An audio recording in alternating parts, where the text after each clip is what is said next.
কান ধরে উঠবোস করছেন প্রধান শিক্ষিকা। স্কুল পরিচালন কমিটির সভাপতির সামনে সভাপতির পায়ে পড়ছেন স্কুলের সহকারী প্রধান শিক্ষিকা। জলপাইগুড়ি স্কুলে চাঞ্চল্যকর ফুটেজ। স্কুল পরিচালন কমিটির সভাপতি, যিনি একজন তৃণমূল কাউন্সিলর, তিনি সিসি ক্যামেরার ফুটেজের সত্যতা মানতে নারাজ। তার দাবি, এআই করে নাকি তাকে দেখানো হয়েছে। দেখুন।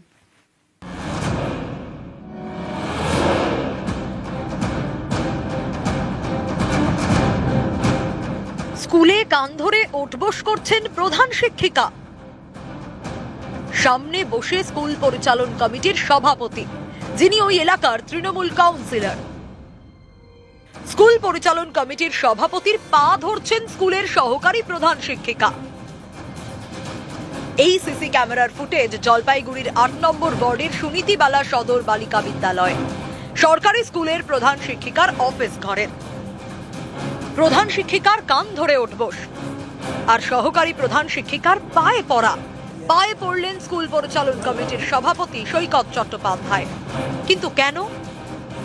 দুই শিক্ষিকার দাবি, স্কুলে পড়ুয়ার ভর্তি নেওয়া শেষ হয়ে গিয়েছে গত বছর ডিসেম্বর মাসে। অভিযোগ, তারপরে আরো ১২৫ জন পড়ুয়াকে ভর্তি করাতে হবে বলে চাপ দেওয়া হচ্ছিল। চাপ দিচ্ছিলেন স্কুল পরিচালন কমিটির সভাপতি সৈকত চট্টোপাধ্যায়। অভিযোগ, অতিরিক্ত পড়ুয়া ভর্তি না নেওয়ায় হুমকি দেওয়া হয়। তাই শেষমেশ স্কুল পরিচালন কমিটির সভাপতির পায়ে পড়া এবং তার সামনে কান ধরে উঠবোস। ধরতে বাধ্য করেছিলেন। ৮ নম্বর ওয়ার্ডে আমাকে অনেক রকম হুমকির সম্মুখীন হতে হয়েছে এবং আমি বেশ কিছু ঘটনার সম্মুখীন হয়েছি। আমি থানাতে জিডিও করতে গেছিলাম, কিন্তু থানা থেকে জিডি নেয়নি। ফলে আমিও মেল মারফত জিডি করেছি, দুটো রিট পিটিশন করেছি এবং দুটোই হিয়ারিং এর পর্যায়ে রয়েছে। আমি আমার লয়ার ব্যাপারটা দেখছেন। হুমকির বিষয় চলছে এবং ভীষণ চাপে আছে।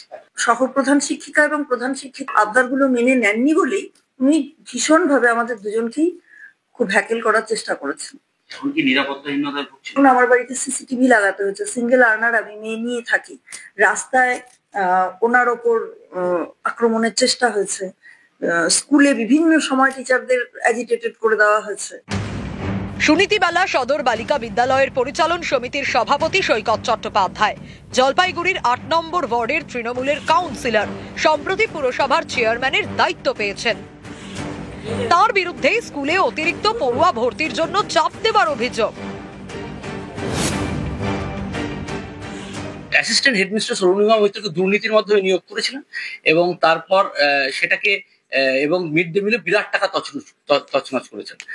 এর পরিপ্রেক্ষিতে আমি একটা মিটিং ডেকে আমরা যখন সব এনকোয়ারি করে দেখি যে অ্যাসিস্ট্যান্ট হেডমিস্ট্রেস নিয়োগের মধ্যে চূড়ান্ত দুর্নীতি ছিল, তখন সেটাকে ক্যান্সেল করি। ডিআইও সেটাকে ক্যান্সেল করে দেন সেই অ্যাপয়েন্টমেন্টটা। তারপরে অরুণিমা মৈত্র যান হাইকোর্টে, দুটো মামলা করেন, এক ইন্টারিম ইনজাংশন চান, স্টে চান, যে ক্যান্সেলেশন উপর কোনোটাই হয় না।